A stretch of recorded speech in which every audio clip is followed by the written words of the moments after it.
எல்லோருக்கும் வணக்கம்.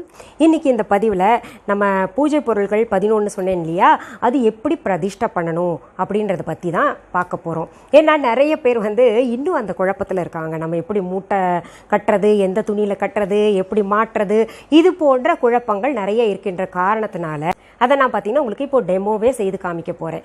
இப்போது அந்த 11 பூஜை பொருள்களை எப்படின்னு திரும்பவும் பார்க்கலாம். அப்புறம் பார்த்தீங்கன்னா அதை எப்படி மூட்டை கட்டணும், எங்கே எப்படி வைக்கணும், நிலவாசலில் எப்படி மாட்டணும்னு எல்லாம் நான் சொல்கிறேன். இப்போ நிறைய பேர் என்ன சொல்கிறாங்கன்னா, நாங்கள் இவ்வளோ காசு கொடுத்து வாங்குகிறோம், நாங்கள் ஃப்ளாட்டில் வாழ்ந்துக்கிட்டு இருக்கோம், அதனால் வெளியில் கட்டணும்னா நிச்சயமாக யாராவது அக்கம் பக்கத்தில் எடுத்துக்க மாட்டாங்களா அப்படின்னு கேட்குறாங்க. நிச்சயமாக இது ப்ராக்டிக்கலாக பார்த்தீங்கன்னா கொஞ்சம் சிந்திக்க வைக்கக்கூடியது தான். அதனால் நம்ம என்ன பண்ணலான்னு, அந்த நிலவாசல் இருக்கு இல்லையா, அதுக்கு உள்ள நுழையிறோம்ல, வீட்டுக்குள்ளே நுழைஞ்சோடனே நம்ம வீட்டு உள்பக்க சுவர் இருக்கு இல்லையா, அங்கே மாட்டிக்கலாம். ஒரு சிலர் சொல்கிறாங்க எங்களுக்கு ஆணியெல்லாம் அடிக்க விட மாட்டேங்கிறாங்க மேடம், என்ன பண்ணலான்னு. அதற்கு பார்த்தீங்கன்னா இப்போ நிறைய நல்ல ஸ்ட்ராங் ஸ்டிக்கர்லாம் வந்துருச்சு. அந்த ஸ்டிக்கரை நீங்கள் சுவற்றில் ஒட்ட வச்சு அதுக்கப்புறம் இதை மாட்டிக்கலாம். இன்னும் ஒரு சிலர் என்ன கேட்குறாங்கன்னா, இந்த 11 பூஜை பொருள்களை நம்ம viha.online எப்போ போட போகிறீங்க அப்படின்னு கேட்குறாங்க. போட்டாச்சு, நிறைய பேர் வாங்கிக்கிட்டு இருக்காங்க. அப்புறம் ஒரு சிலர் கேட்குறாங்க சிஓடி எப்போ தான் பண்ண போகிறீங்க அப்படின்னு. நீங்கள் அங்கே போய் பாருங்கள், உங்களுக்காக ஒரு சர்ப்ரைஸ் காத்துக்கிட்டு இருக்கு. சரி, இப்போது அந்த 11 பூஜை பொருள்களை எப்படி எங்கெங்கே வைக்கணுன்றதை நான் சொல்கிறேன். இந்த 11 வகையான பூஜை பொருள்கள் நம்ம viha.online போட சொல்லி நிறைய பேர் கேட்டுக்கிட்டு இருக்கீங்க. அங்கே போட்டாச்சு, நீங்கள் போய் பாருங்கள். அந்த 11 பொருள்கள் என்னென்னு பார்த்துடலாம். நம்ம இது பாருங்கள், இது ஒற்றைக்கண் தேங்காய், ஏகாட்சி நாரியல்னு சொல்லுவாங்க. இது லகு நாரியல், சின்ன தேங்கான்னு சொன்னேன் இல்லையா அது. அடுத்தது கௌடியும்பாங்க சோழி, மகாலட்சுமி சோழி. இது 11 இருக்குது, மகாலட்சுமி சோழி 11 இருக்குது. அந்த செட்டில் 3 ஒற்றைக்கண் தேங்காய் இருக்குது. இது கருமஞ்சள். நான் ஏற்கனவே சொன்னேன் உங்களுக்கு, ஈர கருமஞ்சள் பூஜையில் பயன்படுத்த மாட்டாங்க, அது மருந்துக்கு தான் பயன்படுத்துவாங்கன்னு சொல்லியிருக்கேன். அதனால் நான் காஞ்ச மஞ்சள் தான் பயன்படுத்தியிருக்கேன். பாருங்கள், காஞ்ச பின்னாடி இப்படி தான் இருக்கும். அது நம்ம துண்டு துண்டுகளாக வச்சுக்கலாம். இது கொட்டைப்பாக்கு. இது அடுத்தது பார்த்தீங்கன்னா ஹனுமான் செந்தூரம் சொன்னேன், ரொம்ப மணமாக இருக்கும், நல்லா இருக்கும் ரொம்ப. இது பச்சை கற்பூரம். இது புனுகு. இது பார்த்திங்கன்னா 1 கிராம் தான் நாங்கள் அங்கே போட்டிருக்கோம். ஆனால் பார்த்திங்கன்னா இது அளவு கூடவே இருக்கும். அடுத்தது கோமதி சக்கரம். இந்த கோமதி சக்கரம் பற்றி மட்டும் நான் இன்னொரு முறை சொல்லிடுறேன். நமக்கு இயற்கையாக விளையக்கூடியது. அப்போ நமக்கு எந்த நேரத்தில் எப்படி கிடைக்குதோ அதுதான் விற்பனைக்கு வரும். நிறைய பேர் என்ன, இதை நீங்கள் ஒரு தடவை ஒரு கலரில் காமிக்கிறீங்க, ரொம்ப அழகழகாக இருக்குது அப்படின்னு சொல்கிறாங்க. இது இயற்கையாக விளையக்கூடிய காரணத்தினால நாங்கள் என்ன விளைச்சல் அங்கே இருக்கோ அதுதான் கொடுக்க முடியும். இயற்கையாக விளையக்கூடிய இந்த கோமதி சக்கரம் நம்ம எது வச்சாலும் பார்த்தீங்கன்னா அதுக்கு சக்தி இருக்குது. அடுத்தது இது திருப்பதி தேவஸ்தானத்துக்கு போகக்கூடிய ஜவ்வாதுன்னு சொன்னேன் இல்லையா, ரொம்ப மணமாக இருக்கும். அடுத்தது பார்த்தீங்கன்னா சிகப்பு குன்றின் மணி, வெள்ளை குன்றின் மணி, அடுத்தது கருப்பு குன்றின் மணி, அடுத்தது கோரோஜனை. இந்த கோரோசனை நான் ஏற்கனவே உங்களுக்கு சொல்லியிருக்கேன், இது ஒரிஜினல் கிடையாது. நான் ஏற்கனவே கோரோசனை பதிவில் சொல்லியிருக்கேன். அந்த மூலப்பொருள்கள் பார்த்தீங்கன்னா வேறு அப்படின்னு, அதெல்லாம் சந்தனம் மற்றும் நிறைய பொருள்கள் சேர்த்து அந்த மூலப்பொருள்கள் செய்வாங்க. அதில் இத்தினூண்டு தொட்டு கோரோஜனை பூசி விடுவாங்க அப்படின்னு சொல்லியிருந்தேன். கொஞ்சம் தான் கோரோஜனை அதில் இருக்கும். ஒரிஜினல் கோரோஜனை பார்த்தீங்கன்னா விலை அதிகம். நான் உங்களுக்கு அதுவும் காமிக்கிறேன் எப்படி இருக்கும்னு. அந்த ஒரிஜினல் கோரோஜனை எல்லாருனாலையும் வாங்க முடியாது அப்படின்ற காரணத்தினால தான் நான் பார்த்தீங்கன்னா இந்த மாதிரி வச்சுருக்கேன். ஆனால் அந்த ஒரிஜினல் கோரோஜனையும் நான் தர்றேன் உங்களுக்கு, வேணுங்கிறவங்க அது கூட வாங்கிக்கலாம். இப்போது இந்த 11 பூஜை பொருள்களை நம்ம எப்படி எங்கெங்கே பயன்படுத்தணுன்றதை நான் சொல்லிடுறேன். ஏன்னா அதில் நிறைய பேர் குழம்பி இருக்கீங்க. மஞ்சள் துணி எடுத்துக்கோங்க, நம்ம வாசலில் கட்டுறதுக்கு மஞ்சள் துணி எடுத்துக்கணும். அதில் கோமதி சக்கரம் 5 போட்டுக்கோங்க. 5 கோமதி சக்கரம், குறைந்தது 5 போடணும். 9 போட்டால் ரொம்பவே விசேஷம். ஆனால் கூட நான் ஒரு செட்டுன்றனால குறைந்தது 5 போட்டிருக்கேன். அடுத்தது இந்த மகாலட்சுமி சோழி,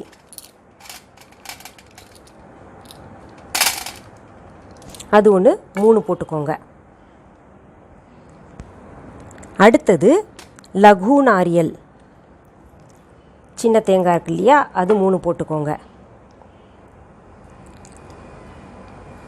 அடுத்தது கொட்டைப்பாக்கு 1 வச்சுக்கோங்க.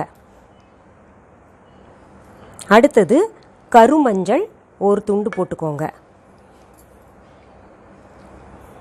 அடுத்தது குன்றின் மணி சிகப்பு 2 போட்டுக்கோங்க. அடுத்தது வெள்ளை குன்றின் மணி 2 போட்டுக்கோங்க.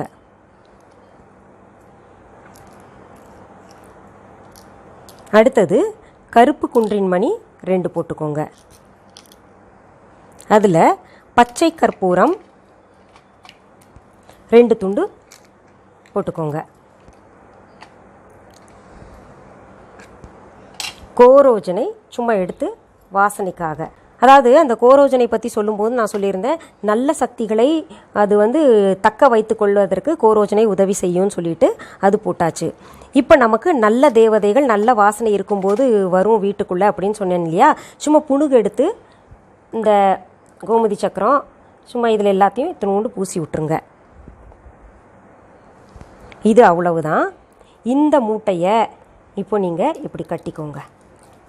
சின்னதாகவே கட்டிக்கலாம். நான் துணி கொஞ்சம் பெருசாக எடுத்திருக்கேன். இதை ஒரு மஞ்சள் துணியாலேயே எடுத்து முடி போட்டுக்கோங்க. அந்த துணியிலேயே பார்த்தீங்கன்னா கிழிச்சு எடுத்துக்கோங்க கொஞ்சம்.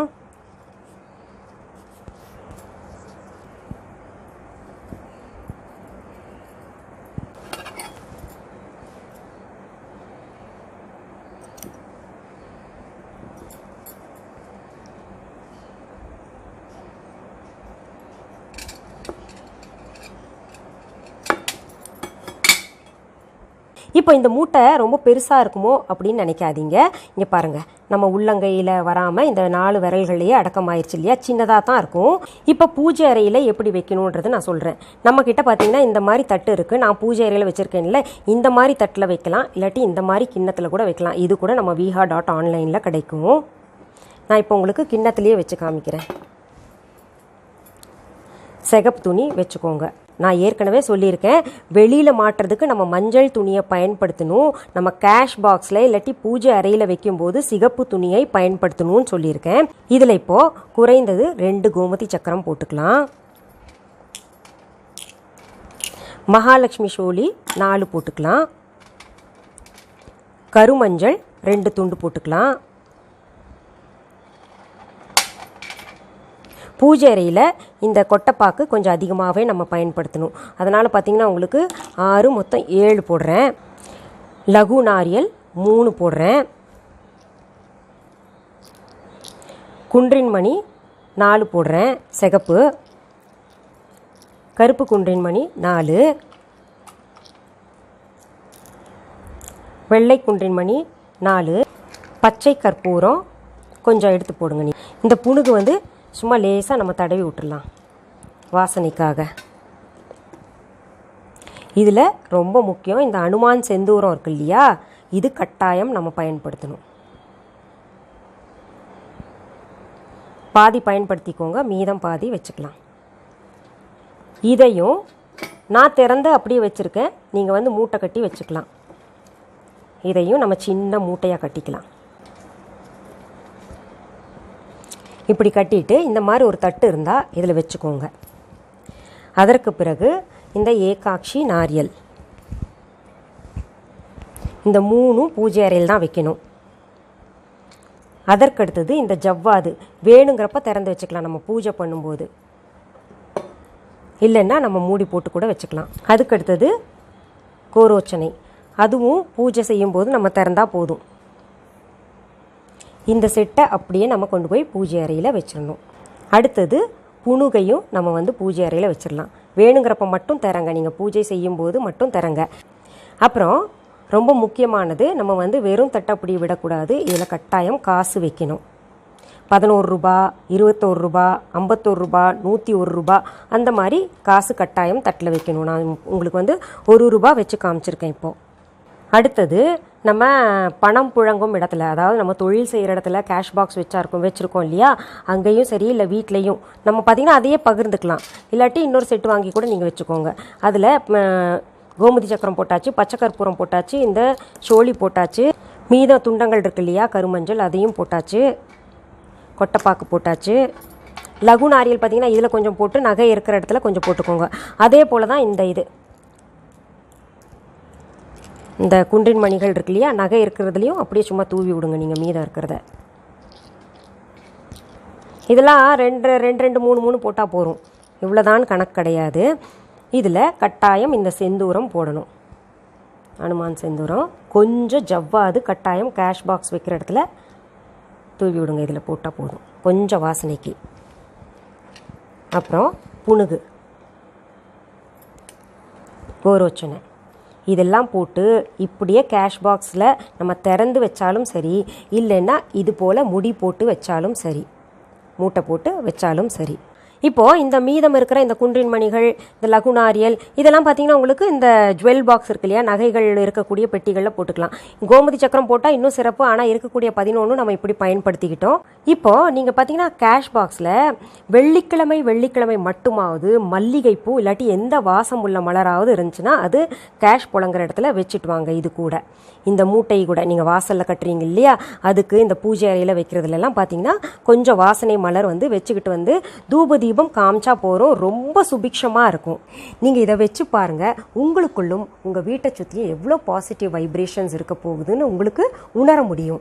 இது தவிர பார்த்தீங்கன்னா இந்த வெண்கடுகு சாம்பிராணி கட்டாயம் போடுங்க.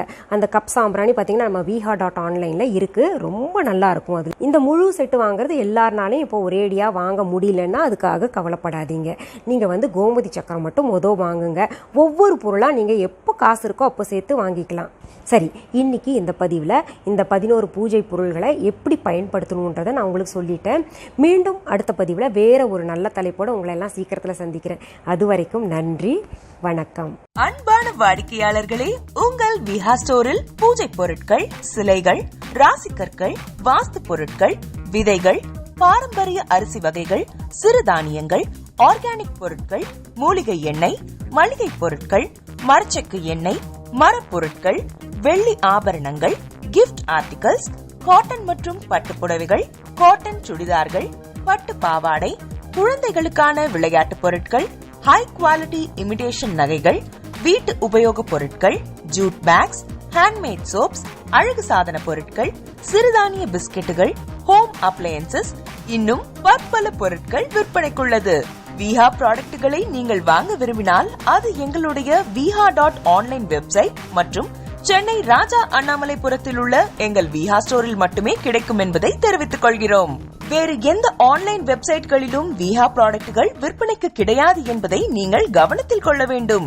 எங்கள் விஹா ஸ்டோரின் விலாசத்தை கண்டறிய கூகுள் மேப்ஸில் விஹா ஸ்டோர் என்று டைப் செய்தால் வழியை கண்டறியலாம். www.viha.online வெப்சைட்டிலும் விஹா ஸ்டோரின் அட்ரஸ் உள்ளது.